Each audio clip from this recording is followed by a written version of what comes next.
Ladies and gentlemen, welcome to the live stream. Welcome to Around the World in 5 Drams. Welcome to the Scotch Malt Whisky Society's monthly live stream where we do a big virtual tasting every month. It's quite a production. Of course, we do live streams and other videos all every other week, every other day, almost the whole year. But it's always great when we can all get together, actually open a box of whiskey, especially whilst we're in lockdowns. And most of Australia is at the moment. We're all sort of adjusting to this kind of terrible new normal at the moment. So it's kind of just a really great opportunity for us to get together. Andrew Durbidge, our cellar master, again joins me because it's great to have you on board and have you as part of all of this and be able to drink whiskey together and actually bring it around to members. And tonight has completely sold out. We do apologize. There's only so many packs to go around. So there's 45 or 46 packs of this out in the wild. Tonight, we're going to go through 5 drams. We're going to talk and taste each one. We're going to have a special guest. We're going to have a look around the world of whiskey. Andrew, thank you so much. Mate, pleasure to be here as always. Fantastic. Good to have your company again. It's strange. Feels strange now. We're in different cities after working side by side for so long, but the magic of technology. The magic of indeed. Yeah. No, I got to say, you're looking well. Thank you. You are too. Thank you very much. And shucks. You. I've been looking forward to this one for a long time. Would you believe it is 2 days off? We are 2 days shy of, and this will sound a bit self-indulgent. Forgive me, it's not meant to sound self-indulgent, but we are 2 days off, I think, the 20th anniversary of the first round the world whiskey tasting that I did, and I believe it was the first one ever in Australia. Oh, really? Yeah. That's right, 21 years. It was 2000. Yeah, it was in 2000. Yeah, 2000, right. Yeah. It was August 2000, and and it was an independent tasting, and we did 5 different whiskies from around the world that year.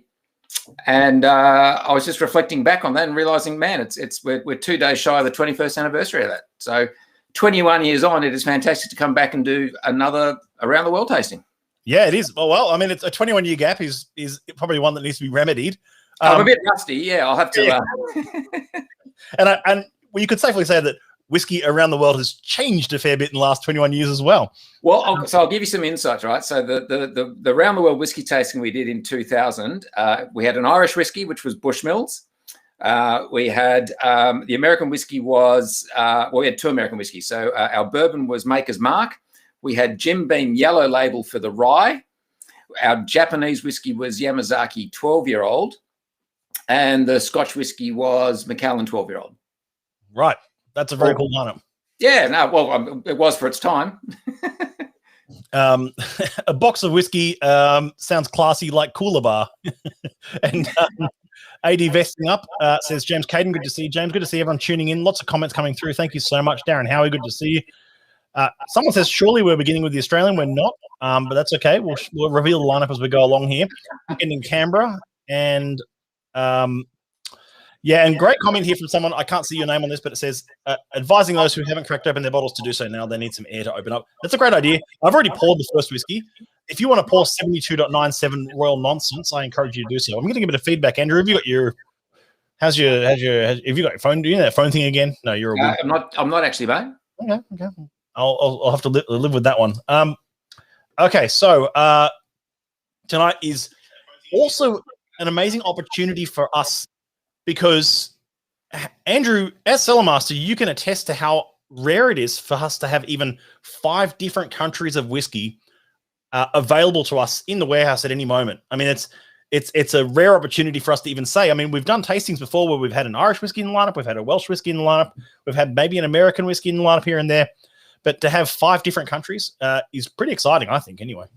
Absolutely. And, I remember when we used to go into the warehouse and you had your whole lineup of our Scotch whiskies. And as you rightly say, every now and then go, oh, well, we've got a Welsh whiskey back there somewhere or a Japanese. And you're right, there was always sort of one international additive to the mix. So to be able to have 4 from other countries outside Scotland and do a lineup of 5 is fantastic. Yeah, awesome. Hey, Simon McGorham, good to see you, mate. Hope you're well. Simon, good to see you, mate. Absolutely. And everyone tuning in, hey, James, hope you're well, mate. So why don't we crack on? I'm going to bring up our little slides here, and we'll see how we get along here. This, of course, was from I meant to bring it up just before. This is, of course, the tasting from our August outturn. August outturn was massive for us because it was the first Australian whiskey ever released. the first of many, we hope. And there's the front cover, Australia, we made it. And we're going to pour a dram now of 72.97 in your pack. Royal Nonsense in the juicy oak and vanilla flavor profile there, of course. Let's pour that dram, and I'll bring up our little caption. I reckon juicy oak and vanilla is doesn't get the plaudits it deserves. I think it's a fantastic flavor profile. I reckon there's some amazing whiskies in that profile, and people tend to jump for the heavily peated or the rich dried fruits and all the rest of it. There is some real joy to be had in the whiskies in this flavor profile, in my opinion. Oh yeah. It's for a long time. It's been one of my favorite profiles. I've held this one and Oily and Coastal really high regard for myself. I think the selection of this one is actually really interesting because it's kind of like that. It's almost like it's a youngish Scotch whiskey. It's an 8-year-old, but it's got so much vibrancy, and I think it carries its own really well. This was an absolute star favorite over at Whiskey and Almond as well. Big shout out to them.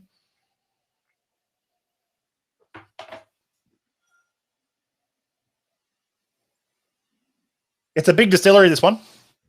It's an ugly distillery, I'll tell you that much. It's ugly as all hell, sure.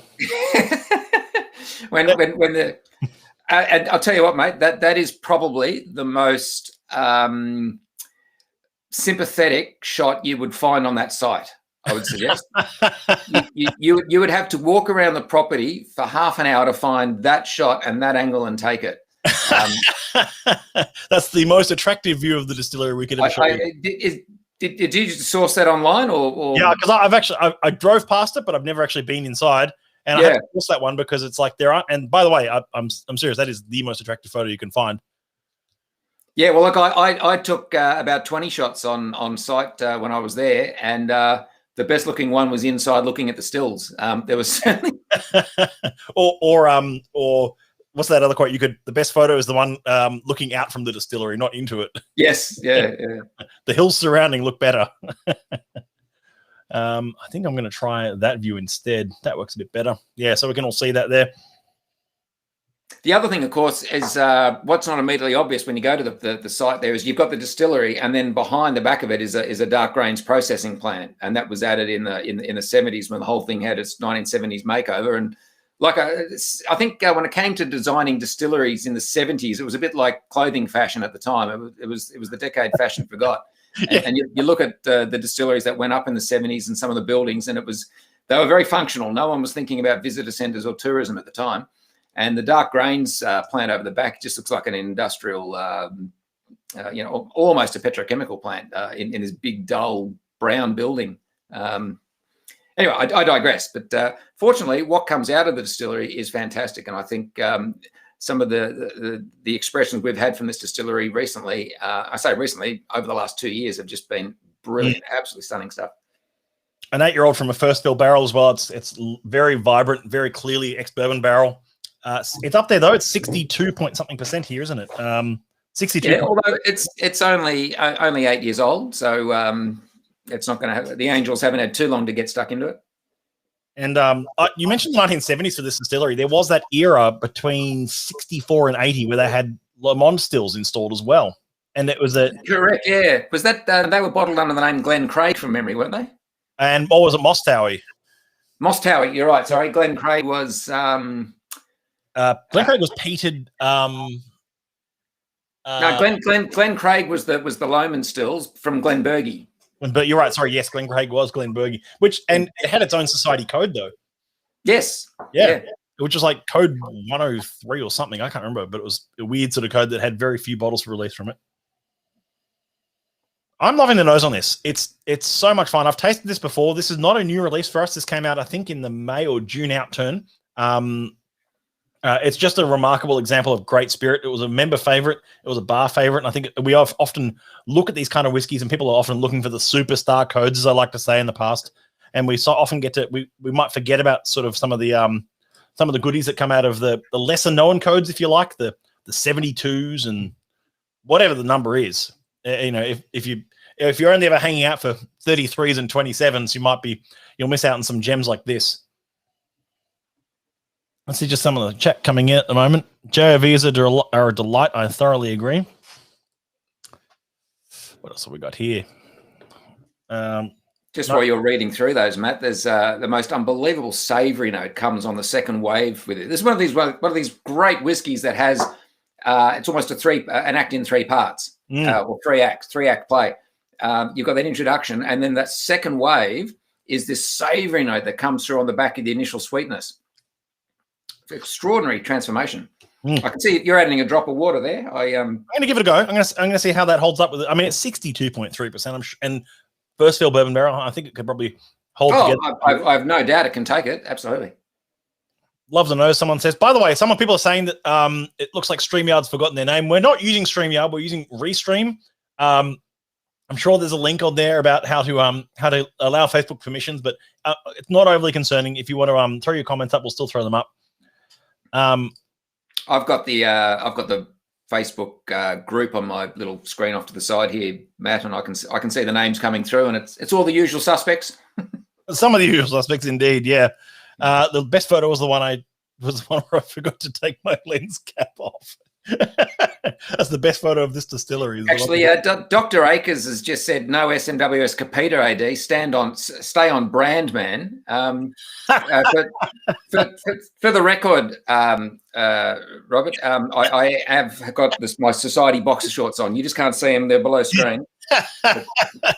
We call it his monogram shorts are being used well tonight. Don't worry. Yeah, well, it's got the print of the vaults, and the staircase up to the vaults is just in the right spot. And I think it works really well with water, just for what it's worth. I think it gets nice and creamy. The sweetness is there, but that savory sort of third act hasn't been diminished at all. That's lovely. Great comments coming through. Very thick. Someone says here, very thick whiskey, piles of texture, touch of water opens it and releases some more floral notes on the palate. Indeed. Yeah, for me, I just added water, and what it really brought out for me was tropical fruits. Actually, it went like a basket of fruit on me.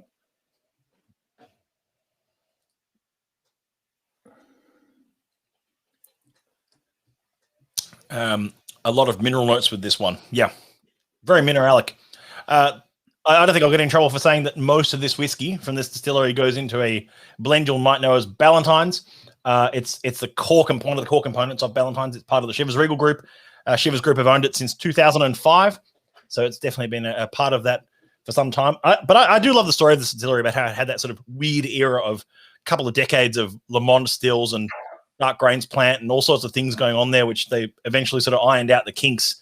But that sort of 1970s era of distilling that I don't think anyone really knew what was going on too well. If it came into Shivers Brothers in 2005, it presumably came across from the Allied stable. Is that right? It did. Across from the Allied. Yep.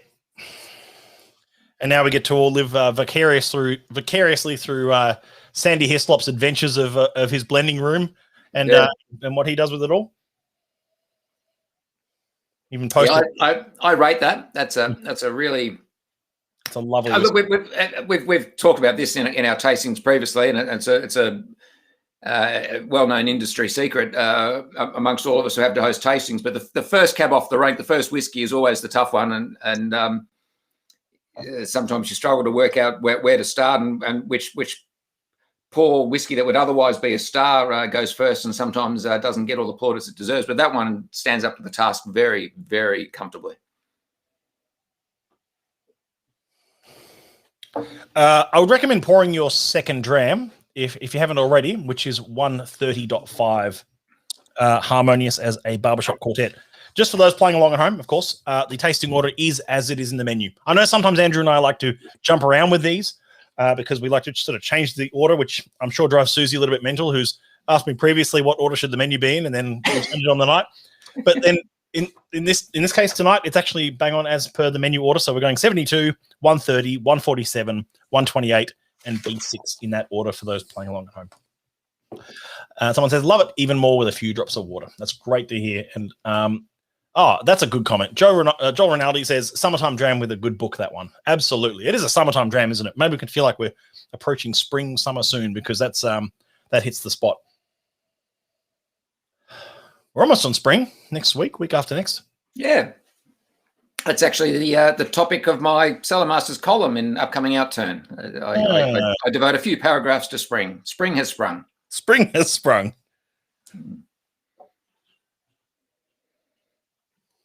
Okay. Ahmed says here, I can't get past the caraway seeds. That's a fantastic note, actually. Back in the days of the old Australian local tasting panel, our good friend Anthony Cowie was a regular on that panel, and caraway seeds was a big one for him. He used to pick that up on a lot of Speyside whiskies. Mm.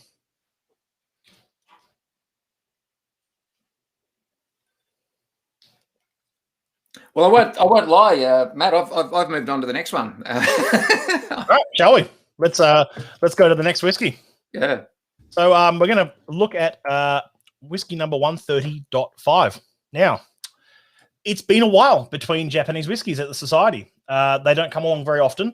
But then again, you don't see Japanese single malt even as a category that often. It's been very much hollowed out, I'd say, by the demand of Japanese whiskey worldwide. And of course, in Japan, most Japanese whiskey is blended. It's blended into things like Nikka, into Hibiki, into things like that.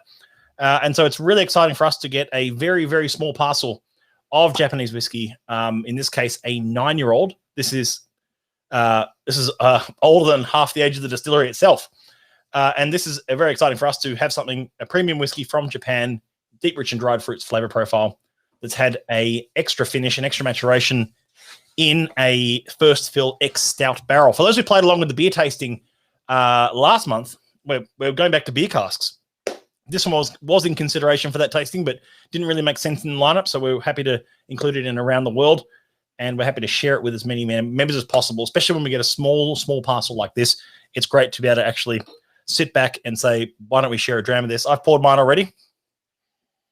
It's immediately very wow. It's meaty, isn't it? Yeah, it's like creamed corn and meats on that straight away.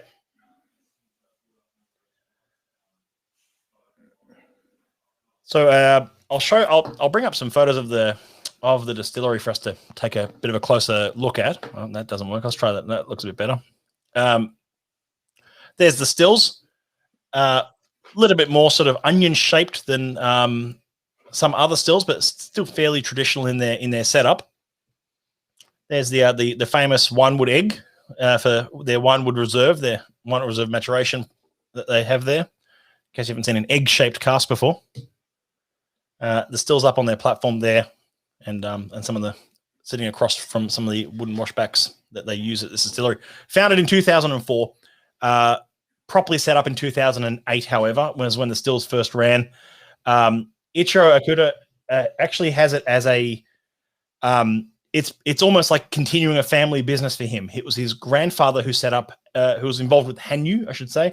And which one was it? I'm going to check my notes here. Golden Horse was the word I was looking for. Who was making Golden Horse imported whiskey, and really it was around the year 2000 that was the demise and sort of Japanese whiskey. That sort of first sort of crash, I guess, into Japanese whiskey of demand wasn't there, and Hanyu had to close, and he's followed on a tradition. And he's built this new distillery that he started in 2004, blending stocks together. He bought all the old Hanyu stocks for pennies on the dollar, I'm sure. And then and has turned them into these amazing blends and card series. And now Chichibu Distillery has something of a I should say cult-like status, especially amongst Japanese whiskey enthusiasts. But the previous ownership had no interest in the Hanyu stocks, so he bought them all. And the rest is history. And now we've formed a great relationship with him directly through the society of sourcing some spirit. And it's great they're able to even share some tonight with you all. Well, the other thing too about a Japanese whiskey, and I mean, those of us in the know have known this for a long time, but it kind of got broken, became public knowledge only just recently about the amount of Japanese whiskey that is actually Scotch whiskey. So it's nice to have a Japanese whiskey that was actually made and distilled in Japan. Yeah. Yes, so the number of Japanese whiskies that were once upon a time a Ben Nevis is quite concerning, I'd say. Yes, that's right. You mentioned Hanyu there. That brings back some memories. I remember some of the wonderful the card series that were around 15, 20 years ago. Some of those Hanus from the sherry casks were just out of this world. Extraordinary whiskies. Yeah. What was that? It was like 130 or 131, something around there. I can't remember the code off the top of my head. I'm sorry. No, this is 130. It must have been 131. Yeah, you got me there. I can't remember. Sorry. It's beautiful on the palate, and again, it grows. It's you get that initial hit of flavor the moment it's on your palate. If you leave it there for a little bit, then swallow, then again a second wave of almost a flavor expansion comes along. Wow. Do you get much of the stout cask influence on that? Do you get any sort of? Look, I'm not. If you gave me this blind and said you notice anything unusual about it, I don't think I'd have reached for a beer cask finish or anything like that. No. Once you know it's there, you go looking forward and you go, oh yeah, it's got this slightly little tinge to it that could give that away. But we've certainly had ale cask finishes and stout finishes and all the rest of it that have been far more pronounced than this one. I can't see who's actually asked this question. Someone asked, is it one and done with all these bottles? I imagine if I love something, it was probably sold out weeks ago. Not necessarily. Andrew, if you can spot who said that, it was the 72.97 is still available on the website. There's a small handful left, I think. The last whiskey tonight is also available on the website. You might have to scroll to page 2 or 3 because it came out a little while ago. And the 128 is out now as of this tasting. So if you like the fourth whiskey we're going to head on to, the Welsh whiskey, that might be something that you want to jump on. The only one that's not available, the only two that are not available are this one and the next one, the 130 and the 147. The 130 will be available via a ballot coming up soon, but the 147 has well and truly sold out, which was in our August outturn, just been. Yeah, that was Sean Kingston who asked that question about availability. Ah, there you go. So, Sean, this one is definitely coming up. This is almost a preview tasting, if you like, right now. But we have to keep an eye out for that. We'll send out an email to members on that one, of course. I'm giving a round of applause to Simon McGorham, who has just said the most amazingly accurate comment. He says he's getting an Italian Amaro note on it, and absolutely. Yeah, good call, Simon. You should get a job in the industry, mate, with that sort of... Very, very astute. Very astute.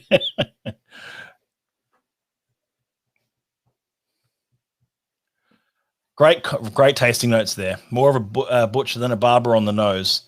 Prepare for the jerky and Vegemite. Strong kick of pepper too. Smooth and creamy dark chocolate up front. Jerky and Vegemite's a good call. And I think these are the expansion notes coming out from that very first gut instinct I had where I used the word meaty. And then the moment you get those whiskeys have those meaty characteristics, you start to go into the Bonox and the Bovril and the Vegemite sort of territory. Sometimes a bit of umami can come along with that as well. Very, very savory. And yeah, there's absolutely loads of that coming through. And it'd be really interesting.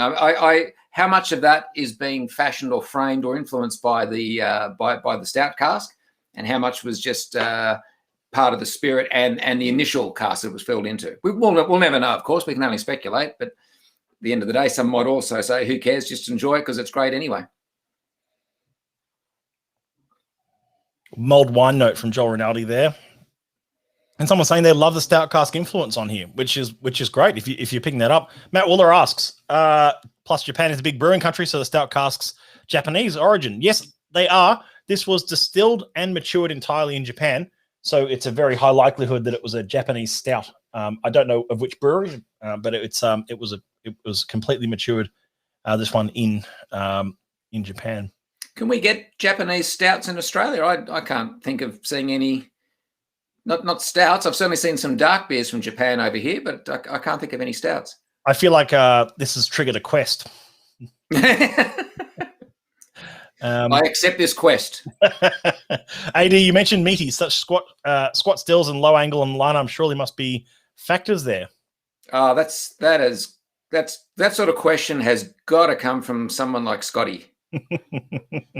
No, it's way too polite to be Scotty. But it's a very good question. No, it's Scotty Mansfield. Oh, right. That's a Scotty Mansfield question. I might scroll back. Yeah. Who asked that? There we go. 131.2 Magic Carpet in the Swedish shop was the last local bottle. I remember it well.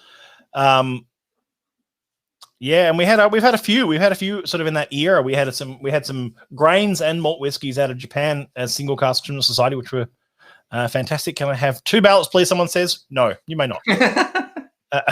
And lots of comments. Oh, Hitachino Nest, of course, that's a Japanese stout. There you go. If you find a bottle shop near you that sells Hitachino Nest, and I only know of one, then jump on it because those are fantastic beers. Fantastic beers.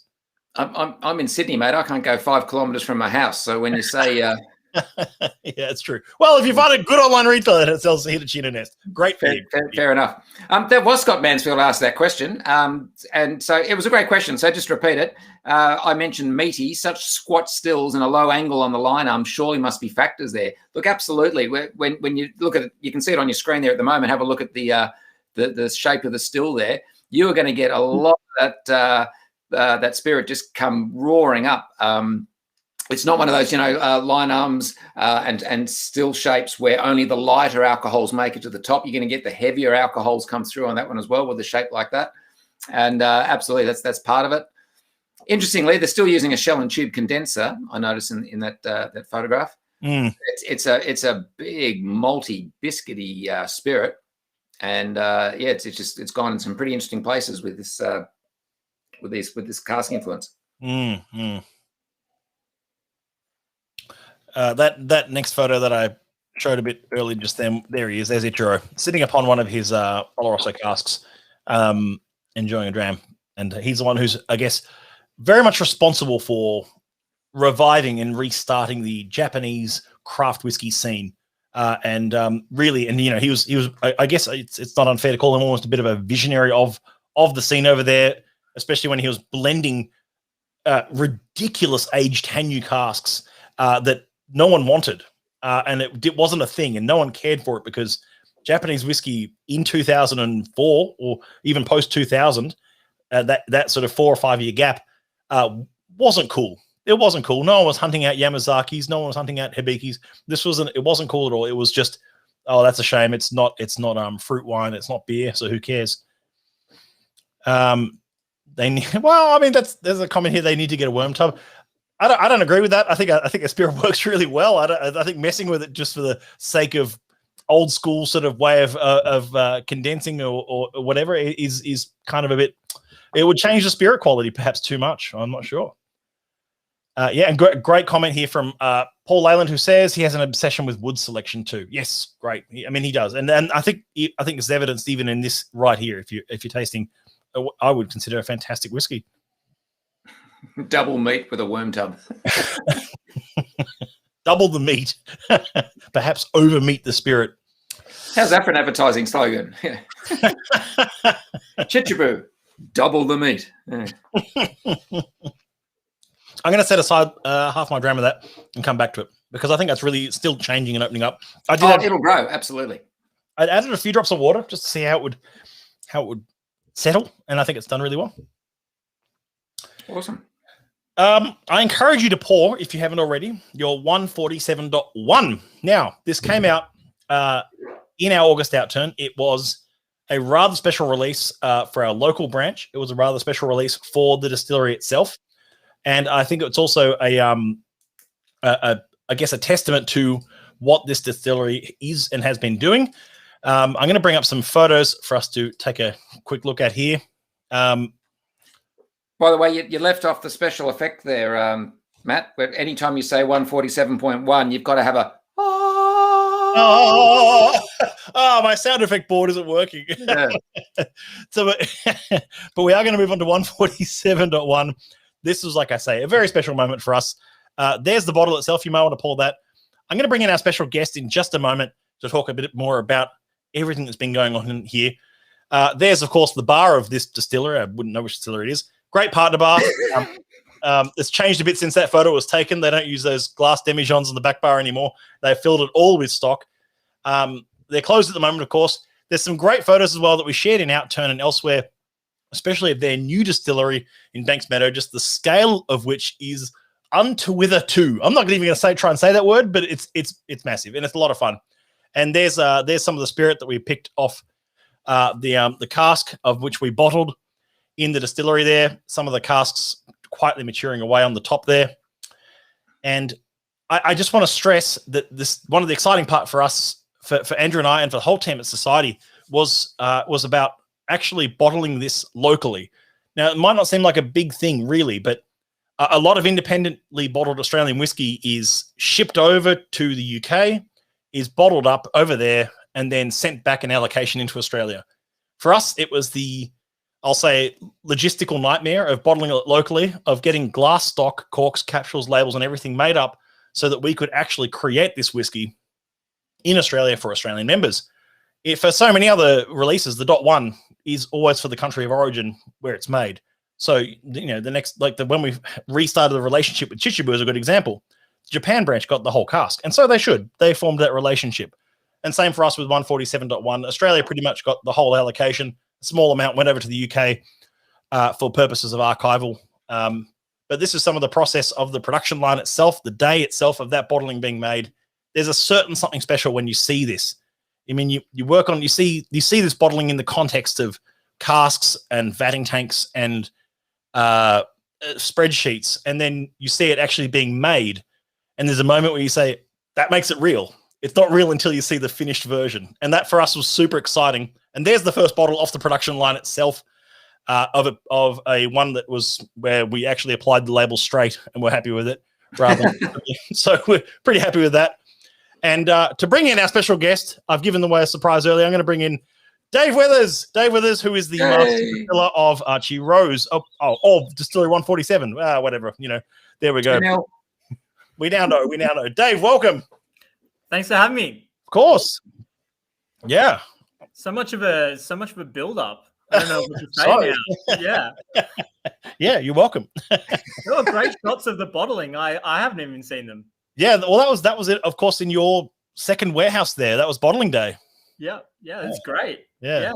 It's worth elaborating on that too, because that was one of the hurdles we had trying to get bottling Australian whiskey 10, 12 years ago. At the time, the thinking was very much, well, we've got to acquire a cask, get it over to Scotland, and get bottled it over there. The thinking and maybe the people at the helm at the time were very not set in their ways, but that was just the process of how it was done at the time. So you sort of being able to bottle locally was a change in thinking, and obviously part of the whole story about what made this very special. And Dave, I'm going to just jump straight out of the blocks here and say, mate, congratulations, because it is just such a lovely, lovely drop, and just a tiny little microcosm of everything you're doing at the distillery there. And both Matt and I have been privileged to taste a fair bit of all those experiments and different things as well in the different lines of spirits with the other things you're making there. And I'm going to grovel a bit here and just say I don't think you guys have done anything wrong yet. Everything has just been brilliant. So congratulations and well done. Thanks. Way to jinx it, right? You just wait till tomorrow. Thank you. I mean, that's such an awesome thing to hear. I mean, I was saying to Matt a little while ago, I mean, I was reflecting, it was actually today, that I've been a member of the society, I think over a decade now. And to sort of go back to, if I had to tell me 10 years ago that I'd actually have some of the liquid that my team made in a society bottle, I would have had to pinch myself. But I mean, it's been such an amazing kind of thing, I think, for Australia. And I think we should all collectively own the fact that now we have Australian spirit in society livery. And it's amazing. I have to remind myself how exceptionally sort of lucky we are. Yeah. Yeah, it's a huge moment. Also, just to further on that conversation we had, it's a huge moment for the society, of course, because it's a new single malt code for us. It's an example of saying to the world that Australia is producing great whiskey, and this is one of the best examples that is out there, and that's important for us. And I think there's no point in making comparisons to other countries' spirit. We don't compare Japanese whiskey to Scotch. We don't compare Welsh whiskey to Irish. It's formed an identity, and this cask we've picked out with you has been such a fantastic process of enjoying to discover that and actually present that to members and to say, hey, look, this is fantastic. Enjoy it. Like, and also I know I'm going to be biased on this, but also to offer it up at a cracking good price as well. I know that sounds silly, but like $1.99 for a 700ml bottle, I think was very good. Yeah. I mean, yeah, 100%. It's amazing value. I mean, it's what, 60 odd percent. Like it's a full big brute of a whiskey. So, you know, just even on the excise, $200 or less than $200 a bottle is amazing. I mean, I have to say, when we were sort of selecting sort of samples to send you guys, not a small amount of pressure in that. Definitely. And, you know, I think you wrote a piece, Matt, which kind of articulated some of that journey, and it's 100% apt. I mean, for those of you folks that didn't read that, I mean, really the journey we went on with this was we were starting to screen some of our casks, and I was sort of setting aside some examples I thought would look really good standing on their own, because ultimately when you put a blend together, I mean, some casks will have really great aspects and maybe some aspects that aren't great. And the role of the blending process is to kind of show the best side of everything. But a single cask, of course, has to stand on its own. It has to be, great single cask can be the linchpin of a much larger blend. So the cask that we had to select for this process, you know, or sort of putting it out there to panel, we selected, I think, 3, Matt. And we had one, and I thought it was looking really good. It was looking really nice. We basically put it up, and the panel sort of came back that they were really excited about it, which was awesome. And so we kind of left it in oak, kind of let it sit for a couple of months, and then we sort of came back to it because it was sort of towards the heat of summer, and sometimes you can get a bit more extraction than you'd like. And yeah, a bit of an awkward conversation, but we pulled a cask sample and it just turned a corner. It just really wasn't looking like it did. And so, the awkward conversation we had to have, Matt, was, hey, look, if you guys are interested in this is no longer the thing that you saw. Can we put something else out to you guys to instead? And I was really pleased, both sad and pleased. Sad because we had to let it go from our stock and we couldn't release it ourselves, but really excited to see it sort of ending up in society livery. So yeah, that's a great point, Dave. And I know a lot of the Tasmanian distillers have found this as well. But sometimes you can just go one summer too many. That extra 3-4 months over the summer is the difference. It just turns on a dime, and the cask gets away from you. So yeah. And I think this is, and we've had this conversation privately in other circles before, but every Australian distillery has to sort of almost go through that experience to know what works for their little microclimate in their area. And you can't even talk to the distillers in Tassie and say, well, what worked for you? Because up here in Sydney, you've got a completely different microclimate, different humidity and all those sorts of things. You're getting casks from different suppliers. Every distillery's really got to find its way with what works and what doesn't work. And you're going to have a few misses or mistakes, or a few that get away from you along the way that you learn from. And then that, of course, shapes where you drive things after that, and you find where you hit your sweet spots. So yeah, that's all part and parcel of starting a distillery in Australia. Yeah, 100%. I mean, it's one of those weird things. I mean, I'm liable to go on a rant, so I'll try and prevent myself. But I mean, we have this like unbroken tradition of distilling in Australia, right? I mean, it's actually a really long tradition, but it's a broken one, where there's sort of like all the learnings that we've been maturing whiskey in Sydney and Tassie and so on for years, but there's no sort of lasting distilleries to pass that information on. And so, yeah, you're right. I mean, you sort of have to make it up as you go. But I have to say, I mean, sort of coming back to sort of this whole process and sort of like selecting casks, I mean, and sort of going as well back to when I first joined the society a decade ago. I mean, Andrew, you'd know so well that the society was such an important kind of organization then and now, but particularly then, where there was just so few other outlets and so other few people kind of educating and sort of bringing people to the fore. And I remember one of the most impressionable things for me was just how special the single cask is. and that single cask can tell such a unique story, and that the sister cask or brother cask right next to it, filled on the same day, sitting in the same warehouse from the same cask type, looks completely different. Yeah. And going through this whole process of, blending our own product, and then also trying to present samples you might enjoy and possibly put in a bottle, kind of really brought to light, I suppose, how unique those single casks are, because they're the actual, they're the singular kind of amazing components that you can build an entire blend around. And they, in fact, the value of that one cask is so much greater than all of the other ones. So, I mean, hats off to you guys for releasing so many amazing single casks for decades.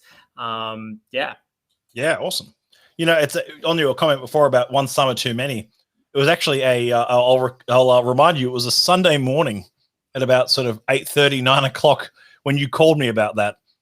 And you were out and about, I think, walking the dog, whose bears a striking your dog bears a striking resemblance to me for reasons we won't go into. But, it had a It's actually called Bailey, isn't it? Isn't your dog's name Bailey? My dog's name is Bailey. Yeah. So he's perking his ears up. I can see it. But yeah, you called me and said, "Oh, look, that cask you initially selected has done one summer too many. We're not happy with it, and we want to make sure that you guys are bottling the best of what we have to offer." And we were both, Andrew and I, were extremely pleased to sort of hear this. Like, oh well, I'm glad you haven't just sort of gone, oh well, that's good enough, or that'll do them, sort of thing. We were both really pleased. My first reaction was, I wonder if Ewan Campbell is working on a Sunday so we can halt the production process on those labels. And so, and that's eventually what we had to do. And then we restarted that part. But the fact that we've, on the cusp of 20 years in Australia, we've come to this point of starting that with you guys and looking forward to a fruitful relationship onwards and upwards as well. Dave, can I ask a question? You just spoke my language when you're talking about the beauty of the single cask, and the sister cask will be completely different. Your distillery is one of the few in Australia that is of a size and has the capacity to actually put out vatted stock. I didn't want to use the word blend, but obviously when your distillery puts out your main commercial releases, you are blending or vatting many, many casks together. And that's very unique to a lot of other Australian distillers who are still working in the realm of just single cask releases. Just for context, can you give us some insight? How many casks would you be vatting together when you're doing a batch release of just your regular, I say regular, but you know what I mean, whiskey release? Yeah, great question. At the moment, because we're still working with our Roseberry stock, so what we distilled 3 years ago, a blend may be somewhere between 8 and 30 casks. But I mean, and that might sound like a bit of whiskey, but when you compare that to some of the guys in Kentucky or even some of the big Scottish guys, these guys don't get out of bed for less than 200 casks in a blend. And that's considered small. If you're a Teachers or Famous Grouse, you're talking 500 casks in a blend. Yeah. But I think that's great for context, isn't it? So for those who really enjoy the releases that come out of your distillery, and I'm working really hard not to say the name here, Matt, I hope you'll notice. But for those who really enjoy those releases, it's interesting that you're tasting the product of 8 to 30 casks all combined, and that's what, as you said, I think you said it earlier. Your words were with blends to make every little bit shine and show a little bit of everything.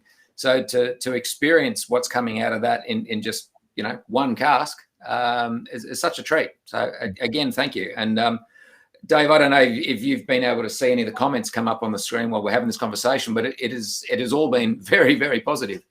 Yeah, very positive. In fact, we'll just take whilst we've still got the pleasure of having Dave here, might just take some of these questions perhaps here, or even comments as well. Of course, people have been saying things like history in a bottle. Absolutely.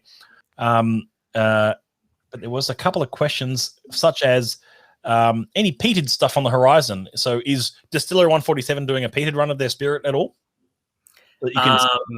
So peated, no. Smoked, yes. Very cool. In fact, today we were running some. I think it's okay to talk about. Too bad. I'm halfway through the sentence. So we were running off our very first batches of stringy bark smoked malt. So that's a native type of wood. And the aroma was smoked small goods. It was campfire. It was damper, coastal. It was very nice. So very cool. Yeah. Other questions include, did I detect a bit of shade there from Matt on all the 500 ml Australian whiskey gang? Yes, I didn't even intend it, but it comes naturally. Lachlan Bell says, where was the cask sourced from? The cask was a New South Wales Apera cask, actually. Yep. Yeah. Fantastic. And all the other comments. Can I ask a really nerdy question? Was it American oak or French oak or we don't know? We don't know. I think it's very hard to know these things, actually. Yeah. So I don't know. I would actually chance a guess that it might be European. Yeah. Wow. Okay. Yeah. And AD, the name of the distillery is with Dave's designation because on the screen we've had this saying special guest Dave with us, the master distiller. Distillery. I'm aware of this. Just contractually, I'm not allowed to say these things. I've signed a contract that says I shall not divulge such things. So I shall not divulge. How are we? I can see a lot of people enjoying that whiskey. I've been sipping at it. I've even added a drop of water. I think it performs really well with water. It opens up even more. At 63 point something, 63.1. It's certainly sitting up there on the proof. But I think it's lovely in a Slangeva. There's a great question. It's just come in from Liam. A question for Dave. Do you feel relief or more pressure now that the first society is out there, the first society bottling? There it is.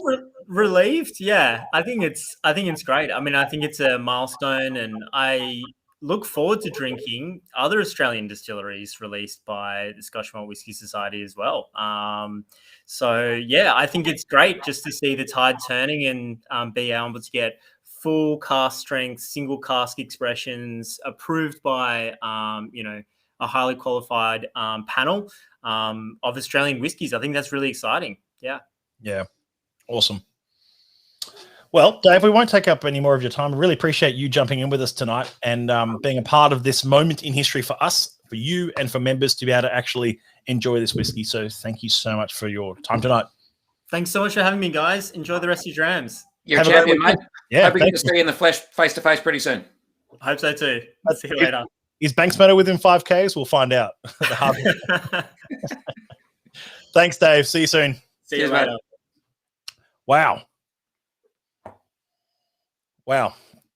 It's so good to see so many members enjoying this tonight. And great comments coming through, like Lachlan saying, let's have more of Dave again. Yes. And look, how much of a privilege is it? How much of a privilege is it to have the guy who made the stuff tell us about it? That's just fantastic. Yeah, absolutely. Yeah. I mean, that's the master distiller who made this spirit on the stream. That's very cool. That is very cool. Like, you don't get that. We certainly didn't get the opportunity to do that with the first whiskey or the second. I mean, it'd be great to have Ichiro on, don't get me wrong, but I think he's I don't know if that time would clue up with our tasting. Yeah. Okay. What's interesting, Matt, also, I didn't say it earlier, but the last time I tasted that was a long time ago when we were still sort of at sampling stage. So I'm revisiting that now, having had quite a gap. And I'll tell you what, it stands up and just brings all those memories back. It's one that holds its own and then some. Do you find, I have that moment, like from sampling stage to finished product stage, there is a bit of a difference. And it's always interesting to know how much of that difference is enjoyment versus analytical brain, and how much of it is time, or both. And look, that's the subject of a whole tasting and probably a blog article I could do down the track as well. But absolutely, when you're in your analysis state and you're critically analyzing and looking for faults and flaws and scoring and writing tasting notes, that's a very different state of mind to then 6 months or a year later when you finally taste and go, oh, this is just good because it's in the bottle. And that's before you then start to think about, well, what other processes occurred that may have impacted or shaped it. I've had great conversations with Timmy Duckett down of Heartwood fame, of course, and he's a big believer in bottle shock. When he pours stuff into the bottle, he lets it sit for a long time, so to almost reconstitute itself because of the impact that can take. So there's so many other variables that take place, let alone your own state of mind and what you ate for food that same day, all those things. So yeah, it's a interesting area. Yeah. I'm just going to bring up. There was the photo I showed just earlier of the bottle in the flesh. Congratulations to everyone who managed to score one of these. Of course, it is completely sold out, and the ballot has already been drawn. So if you were contacted, you won a bottle. If you weren't, you didn't. I'm sorry. But as we said in the email about this release, don't despair. It's just the first one, and we're working diligently on the future ones. And speaking of which, if I were a member of the society, I'd keep your eye out for an upcoming outturn where something that is already in production. Yeah, there's the first sneak peek ever. You're looking at it on this stream right here of something that's in production at the moment as we speak. I can't even get in there because of the travel restrictions and quarantines and whatnot. So there it is, rock and roll. So it's on the way. Why don't we pour our next whiskey in the meantime? Because it's that time. Why not? 128. A quick shout out to a good friend of the society, Alejandro. Alex, who I can see is on stream. Good to see you, mate. Yeah, good to see you, Alex. Some good comments coming through. And is that a DRDFI spy? It is. How about that?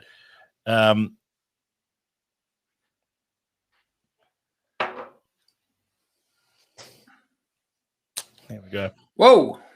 Now that's taken a left turn. We are in different territory very suddenly here. And you know what? That words to that effect get said every time 128 makes its way into a tasting. Oh yeah. This is a 7-year-old whiskey in the spicy and sweet flavor profile. Distilled 10th of January 2013. Wales is the region we've flown to now. From a first fill, full maturation in a first fill ex-Ruby Port Barrique. So it is a exotic cask type from an obscure distillery. And it was the first distillery to restart the distilling scene in Wales. I think it was more than a century between distilleries, actually, in Wales. And these guys were founded, I think, 2004, 2005, somewhere around there. 2004, sorry, it was 2004. And it's a Welsh whiskey, and it's a fascinating distillery that I don't know a whole lot about. We actually had a lot of the very early society casks in Australia. I think I'm almost right in saying we had some bottles of 128.1, in fact. Right. And certainly .2.3 came to Australia. And I remember one of the features about it's very rare for the society to have casks from this distillery that were just plain first fill bourbons. A lot of the casks that the society has acquired from this distillery tend to be, you use the word exotic, and they're the wine casks and the fancy wine finishes and things like that. And so I don't think I've ever really had a glass that's given me a true insight into what this distillery's spirit is like, because every expression I've had from this distillery has been one that's been quite significantly directed and shaped by an exotic cask. And I'll be honest, and I do recall very clearly hosting tastings for the society in Sydney. I did some in Melbourne. I did some in Adelaide, where we were showcasing Distillery 128 for the first time. And I remember at each occasion it would be served at maybe second or third in the lineup, and the room on each occasion took some getting used to. It was always very different to the preceding and the following Scotch whiskies that sort of flanked it. Yeah, it is different. Absolutely. I mean, all these whiskies we're venturing to 5 different countries, and they're all going to be very different in profile. But actually, and let that not be misinterpreted. How good is that? We don't want Wales. We don't want Wales to be churning out stuff that's just the same as that's a couple of 100 kilometres north, further up in the country there. We want Welsh whiskey to be different and to define something about where it comes from, and to be different from the English whiskies and the Scotch whiskies. Yeah, to have a sense of identity about it. Yeah, absolutely. Which is why my comment before about there's no point comparing any of these to each other. I mean, comparing, you often see those sort of silly arguments like, oh, which is better, Scotch whiskey or Irish whiskey or something like that. Those are silly arguments because they're just different. There's a couple of comments coming in which I utterly agree with. Someone here said a bit rummish, acetone note on the first nose after uncapping the glass. And Nermal says the Welsh whiskey tastes like a Long Pond rum. I know what you mean. There's a few people saying, you know what? If I didn't know this was a whiskey, I could confuse it for being a rum. That is rare. There are times where I taste maybe a Scotch whiskey and say, oh, is that Japanese? Or I taste a Japanese whiskey and say, oh, is that a Scotch whiskey? I mean, it's Andrew's often, you've said that before. You've said before about that whole sort of picking the country is almost impossible sometimes. But I think in this case, if I didn't know this was Distillery 128, it was a single malt from Wales, I'd say it could be a rum. There is a bit of that rummy note to it, which I don't know where that's coming from. I don't know where that acetone sugarcane note's coming from.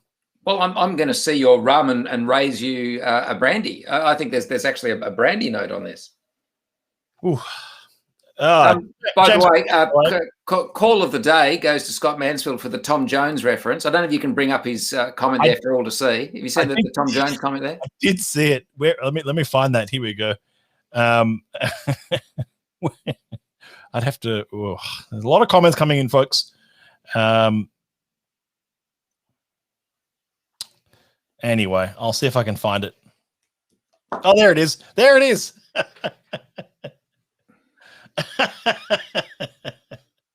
I mean, to get two songs into a reference is a good effort.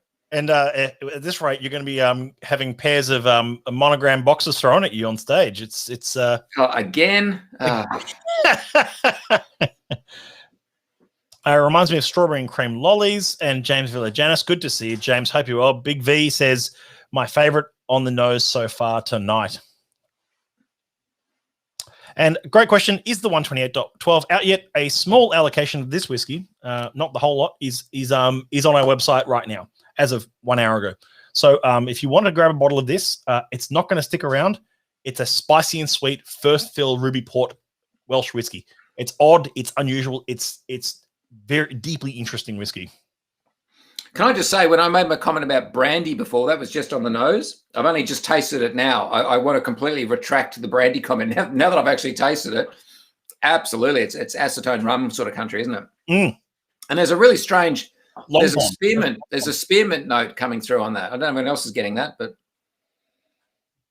Great question. Let's Andrew, I'm going to throw this one to you. Tonight's lineup has not cracked 10 years. What actually is in an age apart from cask influence and Angel's theft?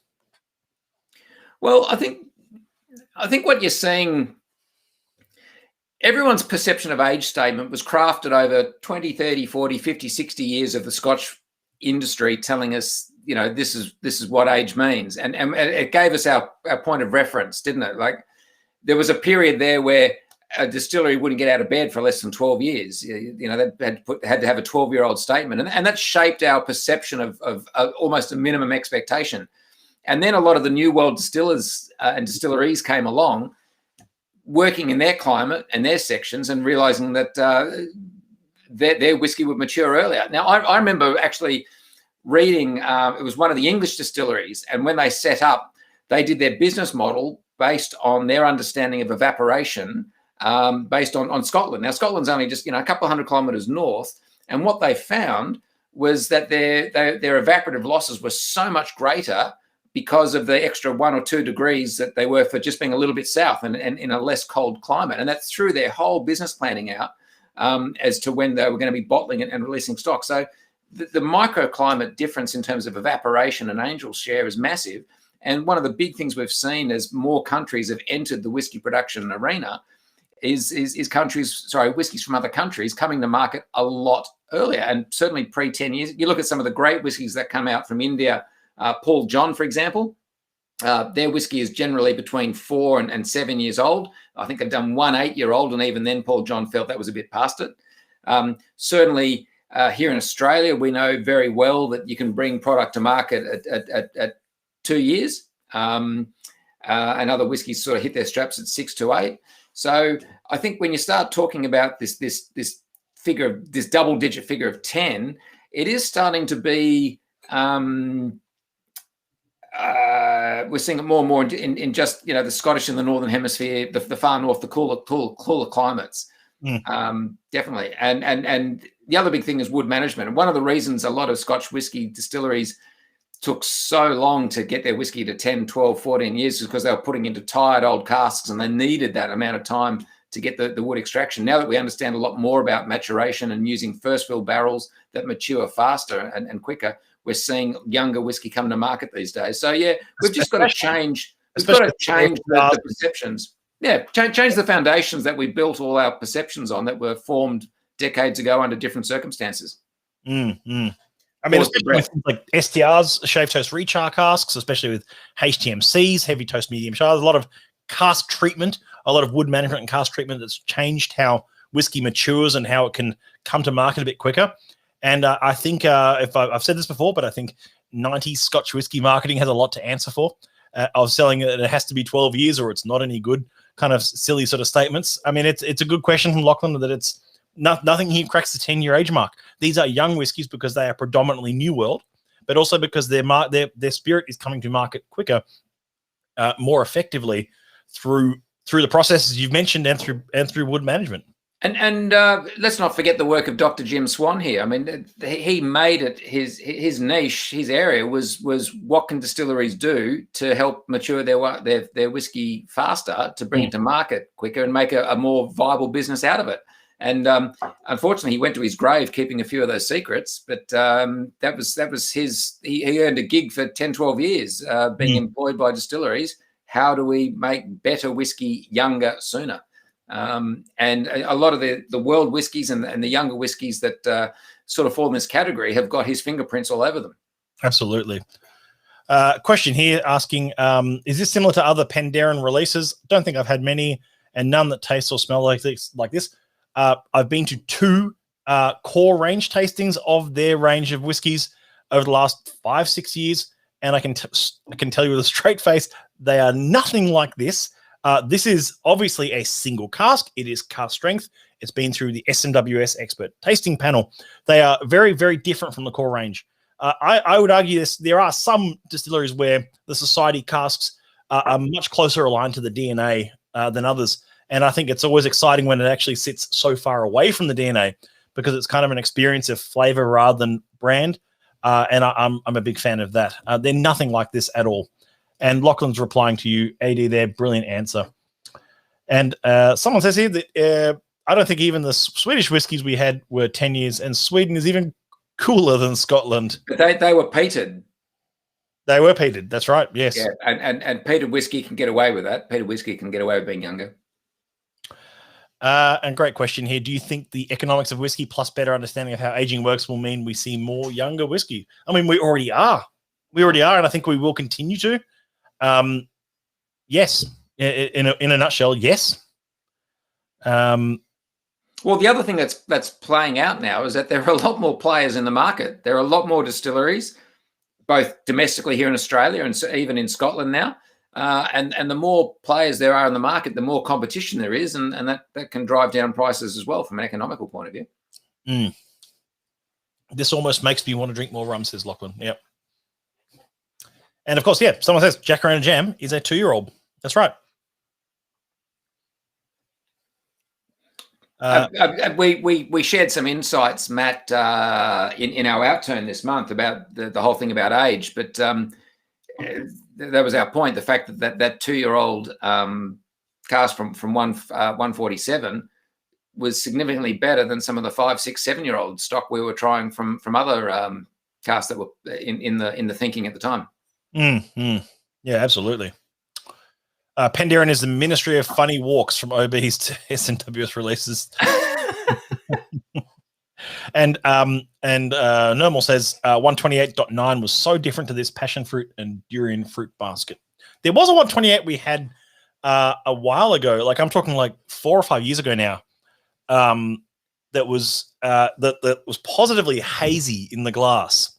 And we had to quiz it back to the UK saying, what happened here? And they said, that's just the way it came out of the cask. And it was really opaque in the spirit, which was very strange. Matt, Scott Mansfield's asked or made a comment here. Is the premise behind NAS, no age statement, is the perceived idea that young whiskey is inferior, that we are staking our claim of quality for young whiskey attest to the bust that is NAS? It's a big NAS, question. the moment you say NAS, you're implying the no age statement whiskies that came out of Scotland. And one of the things that led to a fair bit of the controversy around a lot of those releases was not the fact that they didn't have an age statement. The fact was that we knew that what was being released was 5, 6, 7 years old, but they had price tags of 12, 13, 14, 15-year-old whiskey. It was often the price that was what I think stirred a lot of people rather than the quality of what was in the bottle, which is a great shame. I mean, ultimately, we should just be caring about, did this taste good? Was it worth the money? And what's on the label should really be irrelevant. But as we know in society right now, the moment people can sit in front of a keyboard and start venting, you get some interesting comments. And the whiskey community certainly embraced that opportunity. Oh, yeah. NAS was almost a swear word in the whiskey community. Yeah. I actually hit my thumb with a hammer the other day and said NAS out loud. So. And Lachlan says, my wife recently got rid of her age statement. Oh, Rosie, I'm so sorry. I think we can agree that's a very strange whiskey. That 128 is a very strange whiskey, but it's intriguing. It grows. It's a strange one. I'm gonna set half my dram aside. I've added a little bit of water. I might add a little bit more. I don't know that it's 7 years in a first fill port cask is going to produce some wild results, and I think it really has. I was showing some photos, by the way. I didn't announce it, but there are some photos of the distillery in action on our left here. I certainly, my recollection of the early casks we had in Australia, I think from memory, a lot of them were port. There was always heavy port influence in the ones that we tried. Yep. We've had a couple of sherried ones, a couple of port ones, and some other ones coming through as well, which is exciting. James Villagena says, so strange. I just bought one, really like it. Yeah, James, it's a fascinating whiskey. I think it's really interesting. Yeah. And what is artist Lil Nas X try to be? I don't know. Okay, and repeating myself, but go back to the 72. Go back to the number one. Okay, I'm gonna try that. You know what? I'm gonna try your suggestion here. Oh, that basket of fruit that I mentioned an hour ago is well and truly back. There's almost the slightest hint of marzipan on the nose. Yeah, there is a bit, isn't there? Like it's sort of a very thick sort of marzipan-y note after the water and the thyme. I'm glad I set that aside. I'm going to still set that aside for a bit now, and I think we might pour our fifth whiskey for the night, B6.2. Please excuse me, but I'm just going to refresh my palate for a moment. You know what? Good idea. Palate refresher time.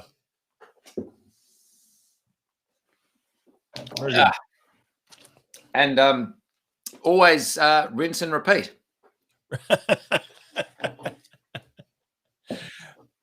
Alrighty. The B6.2 pumpkin red apple. B. Oh, can I tell you, Matt? I remember in 2006 going down to Canberra to host a tasting for the society down there. It was one of the early Canberra tastings, and one of the whiskies that night was a very early Society B from Heaven Hill. And Canberra members of the society at that time were not ready for a bourbon. And it was the most amazing bourbon. It was an incredible whiskey. It was so extraordinary. And it was just the wrong time and place. And the society membership at the time wasn't quite ready to embrace it. And despite me featuring that at probably 4 or 5 tastings around the country, it just didn't sell. Members didn't buy it. People signed up to the Scotch Malt Whisky Society to drink Scotch. It was a hard sell, and we had it on our what we used to call a bottling list back then for it sat around for 2 years trying to move it.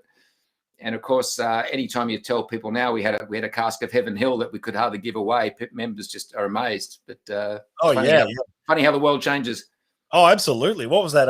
That when the UK first released 116.1 and 116.2 in the same UK outturn, It was there was a letter the following outturn from a member in the UK who complained bitterly about his Scotch Malt Whisky Society selling Japanese whiskey. And what has become of my beloved club? Next thing, they'll be making BMWs in Japan and selling ladies' dresses at Harrods. I mean, how could you possibly endure such hardship? And yet, obviously, they are some of the most collectible Japanese whiskeys in the world now. And it was one of those things of, the time changes, and I think we're a bit more sort of open-minded about these things, especially about bourbon now as well. And the society's been taking a bit of a focus on American whiskeys of late, and I think we're seeing the fruits of that even with releases like this. We'd mentioned before that the .1 often from a new distillery joining the society goes to the country of origin of where it was made for members in that country, and I think that's a fair deal. B6.1 was entirely for the for our friends in the US branch, but B6.2, pumpkin red apple sauce, we were very happy to receive locally here. Great comment here. B6.2 has so much tropical fruits like durian, custard apple, melons, and papaya. It's only 4 years old. Like Lachlan mentioned before in the comments, these are young whiskies that showcase the maturity of the spirit. This is a New York distillery. It's about as hipster as you can get as a distillery as well. It's everything at the distillery itself is made from recycled wood. The flooring is made from recycled wood. The floors, even the distilling equipment itself, it's in the far north end of New York State. Even the platforms to access parts of the still, access parts of the plates of the still there are on recycled wood from the local area. All the ingredients come from within 50 miles of the distillery, and their spirit is distributed to maybe 2 states out of 50 over there. So it is, even if you live in the United States, it's not like you can walk into a bottle shop and find this spirit. They market it themselves as the Mackenzie straight malt whiskey over in the US. But it's there's a little fine print down the bottom that says a finely crafted product of Finger Lakes Distilling. So distillery was founded in 2016 and has been, like I say, US branch took all of the .1, but we don't begrudge them of that. We get to taste the .2 here, and like I was mentioning, huge investment in being green. Everything's local around to them. They focus on things like heirloom corns, blue corn, and they even use wheat in their mash bill as well.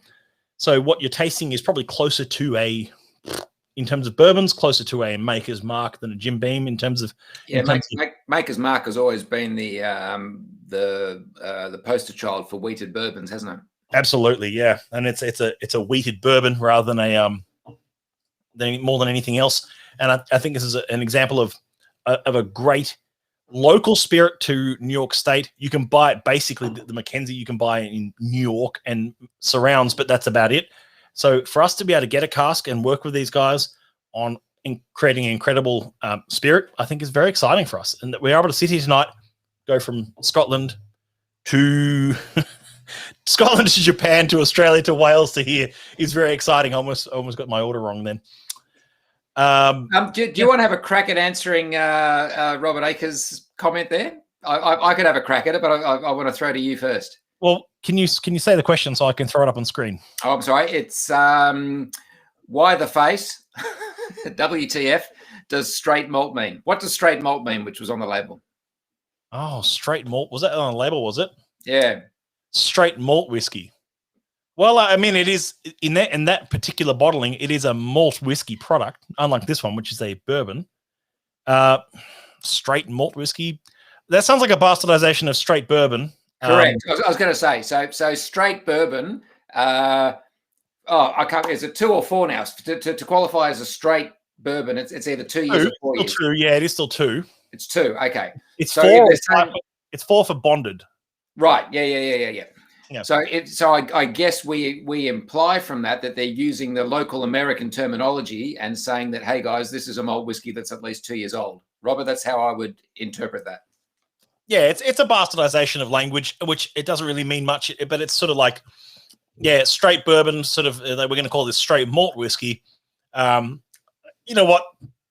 I'm not too worried about terminology on these kind of things because as long as it tastes good. Well, I mean, the more interesting thing for me is the name Mackenzie. I mean, that's a Scottish name. I can't believe the Scotch Whisky Association hasn't come along and given a rap on the knuckles. It's the Scotch Whisky Association, and it's a tiny distillery in New York. I'm not even sure they'd even clock it. Oh, do you want to bet? Oh, well, maybe. Oh, mate, you would not believe what the SWA gets up to. Sorry, I've just started a rant. Let me just stop. Rewind. No, I know some of what they get up to. I just thought maybe this would be probably too small on the radar. What a beautifully balanced. I've still got the scar on the back of my hand from the rap the SWA gave me back in 2005. Like, I'm not joking. I wrote an article in 2005 that was I basically got cranky about them getting rid of the word vatted malt, and when they brought in the term blended malt, and I got a bit vocal about it in a particular publication, and I received a letter from the SWA telling me to shut up. Yep. The scars are still here, folks. You can catch Andrew on the After Hours show talking about this for 3 hours. It's therapy. It's cathartic.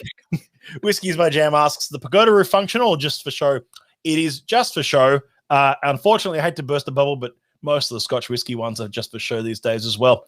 And someone says, I would drink more bourbon if this is what it tasted like. This is an outstandingly balanced bourbon. And I think the fact that we're able to put this in your glass tonight, this one was already released. It is on the website right now.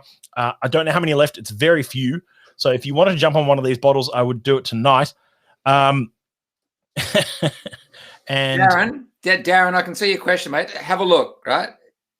I need to wear hats. And tell Glenn Breton that. I'll have to. There's lots of Glens misused, I'm sure. Great tasting notes again coming through. Granny Smith apples, cornbread, touch of tobacco, molasses spices, savory and sweet, caramel glaze. I can't see that on my phone, but I'm going to guess that's Jesse Morgan.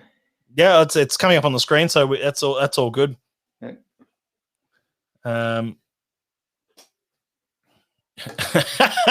And throwing back to a virtual tasting that Andrew and I did earlier in the year, asking, did the SWA follow up on Caramel Factory?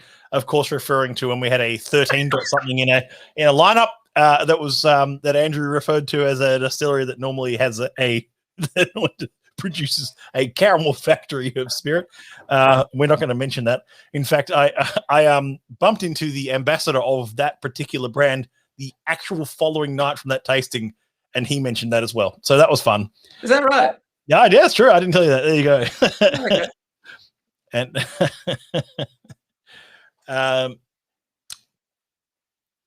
And some people are already jumping back into Drams from earlier in the night. Just went back to the 130.5, and there are some really nice fruit notes in there. I'm going to have to do the same. I'm going to have to jump back to that 135 on them. Good to see you, Ben. I haven't seen you for a while, mate. I hope you're well. Hope you're well, mate. Oh, wow. Yeah, my 130 is giving me something. I wouldn't call it fruit. Loving that B6 though. It's not too sweet. The B6 for me is not too sweet. It's not too savory. It has met that point in the middle. As I think someone said earlier, that some bourbons come across as overly sweet, overly sort of cloyingly sweet, almost way too much corn. This is a wheat whiskey. It has a bit more sort of savory elements to it. It's just lovely. It is the challenge for bourbon, isn't it? Some bourbons can just be too sweet.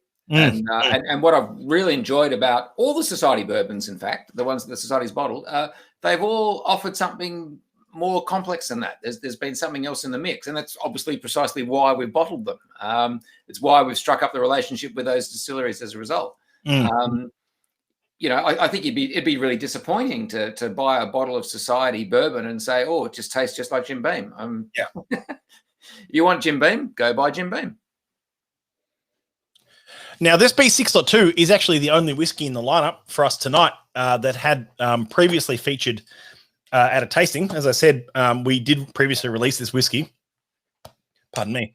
And this was, there it was at the American Whiskey Exploration. We had about 44-ish guests at the RSE room back in April this year for talking about 5 or 6 different American whiskeys in the lineup, where we explored things like Prohibition. That was a fun topic. And can you please not use foul language? Sorry. I don't hear foul language in our 14 years in America. Look at that. I mean, tipping casks of whiskey or rum, in this case, down into the sewer. I mean, I love that photo. I mean, I don't love that photo, but I love that it was captured. And we also talked about really nerdy stuff, which we do at the Society, and we like to educate our members on things like the regionality of corn production in the United States, just in case you want to really dig into the weird stuff. So I really appreciate you enjoying this B6.2 with us as well tonight. These have been the whiskies. Sorry, I was just going to say, Darren's made a good point here. He said you'd never pick that 56% ABV. There's two comments I'd say to that. You're absolutely right. You would not pick 56%. It's extraordinary. I think we've also got to put that in context. And when you get to the fifth whiskey in any lineup, you can be a little bit desensitized to ABV as well. So sometimes by the time you get to number 5, very different. You might have had a different perception of this if it was first up in the lineup. Oh, absolutely. And I mean, onto that point, Andrew, I mean, this is the lowest proof in the lineup. Yeah. By only a 2% margin down from the Japanese whiskey. But yeah, they are all sort of pretty up there. That picture hurts my soul. It does. It hurts all of our souls. Andrew already chastised me for it. It's okay. That's a complex bourbon, mate. That really is. Yeah, it's lovely. A proper hipster bourbon distillery up in the far north New York of the state of New York. There's a fair bit of quality whiskeys. I would say bourbon, but certainly coming out of New York State, isn't it? There's some really good stuff happening there. Really is. In fact, I've been introduced to it from some of it from a good friend, a good mutual friend, Murray, who's quite across that scene. Yeah. I think his brother lives up that way. I was about to say his brother's over that neck of the woods. Yeah. And for those playing along at home, I'm sure you've all seen Murray before, our ultimate whiskey book nerd who's appeared on a number of streams and will do so in the future. Is he the book nerd? I thought he came in to model smoking jackets. the Murray collection of fine stripy smoking jackets. Just needs a pipe. So this has been our August virtual. I really appreciate you all coming along for the ride. I hope you don't mind me saying, Andrew, this has been probably one of the most diverse virtuals we've done in some time. In fact, we've had a really good run of virtuals this year, and to come as well. Some others down the track, which we're working on for later this year and early next, which are already in production. And yes, someone says Muzz has a strong hat game too. He absolutely does. There it is. Sorry. Not many people can pull off a straw hat boater these days. No, and he can. I don't want to say it, but can you imagine this B6 in a whiskey sour? Why not say it? You know what? If you just mix it, do what you like with it. This is the whole purpose of good spirit. If that would mix well in a sour, then mix it into a sour. It'd make for a fantastic sour. This has been our August virtual. Thank you so much for coming for the ride. Of course, our next virtual is as early as next Saturday night, which is Virtual Pub. Virtual Pub is back. Andrew's grabbing his box and also his tasting kit. There we have it. The Virtual Pub is back. You can see it here. We've both got one. We're both ready to rumble. We're really excited by this because it's a chance for us to connect with members around the country, bring the pub atmosphere. On the night, we have a virtual walkthrough, which I'll talk more about later. We have a live music. We have special guest interviews and a tasting pack to go through on the night. This sounds already like a 4-hour trip to the pub. So I'm already deeply concerned. But there's a very small handful of these packs left. They're $49 on the website with free express post. So it's basically free. So those virtual pub packs are available now. It's back next Saturday, the 20th of August, 7 p.m. It's going to be a huge virtual night. We're really looking forward to it. I'm also going to use this opportunity, as we were teasing before with what's coming up next. There's the cover upcoming of our September outturn. September outturn will be viewable next Friday, the 27th, a week ahead of outturn. Which is really exciting because there's the cover. You're the first to see it tonight, right here, which is really great. And for this outturn, thanks largely to Andrew and our team, we have picked out a Gathering exclusive bottle to Australia, of which I've very creatively blurred the image a little bit, so that we can't release that detail just yet. But the whole cask has been approved by Australian members. You might be one of 350-ish, 400 members in Australia who've already tasted this. So if you came to a tasting somewhere between July and October last year, once things started opening up, and even the name this cask samples that went out to about 100 of you, you'll sort of know where we're heading with this. But it's very exciting. The whole cask is coming. It's a gathering cask for September that we're very excited to have on outturn for Malt of the Month next month, which is very exciting. Of course, as well, the virtual gathering is coming, and it's an ultimate chocolate pairing. That's our next big virtual tasting, other than virtual pub next week. Next month is virtual gathering, which, again, I've left out some detail deliberately because more on that to come in due course. Andrew, thank you so much for being a part of this tonight, and thank you everyone who's been a part of this with us tonight in terms of tasting these whiskies, exploring through this flight. As we're stuck at home, instead of flying around the world tasting whiskey, we can fly around virtually and taste whiskey. Why not? And enjoy it together. Matt, it's been an absolute pleasure. A fantastic, diverse lineup, and proof that you can enjoy good whiskey outside the confines of Scotland. It's there's a lot of fascinating stuff going on in the world right now. There really is. And there's a lot of comments coming in that we haven't been able to show up or even actually answer. So lots of comments tonight, way more than usual, which is great to see. I'm going to endeavor to answer lots of them post tasting, of course. And I will see you all soon. Thank you, Andrew, so much again for being a part of this. And thank you, all of you. I mean it.